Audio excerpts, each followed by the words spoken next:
तो जी, जय श्री राधे, जय श्री कृष्णा। जैसा कि कल हमने आपको कथा सुनाई थी कि पार्वती जी को बड़ा दुख हुआ है कि तुलसीदास जी अपनी बाल्यावस्था में दर दर ठोकरें खा रहे हैं। शिव जी ने इस समस्या का निराकरण करने के लिए एक बहुत ही सुंदर पात्र को चुना है। श्री अनंतानंदाचार्य के परम शिष्य श्री नर हरिदास जी,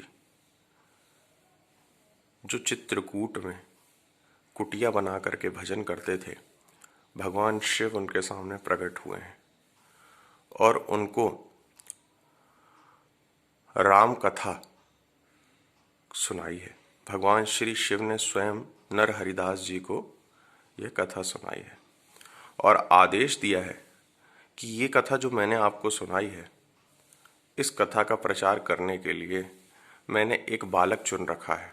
उसका नाम है तुलसीदास।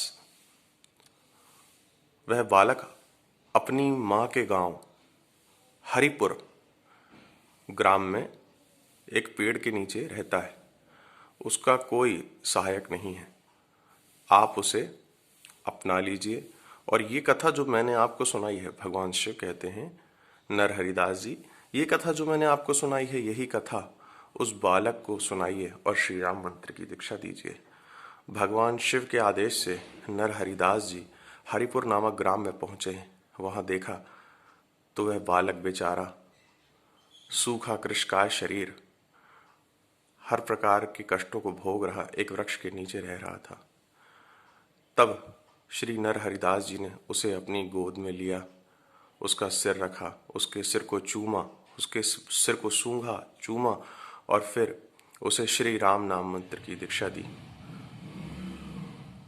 वह बालक जब पैदा हुआ था तो श्री राम का नाम लिया था, ना माँ ना पिता, राम का नाम लिया था। इसीलिए उस बालक का नाम नर हरिदास जी ने राम बोला रख दिया।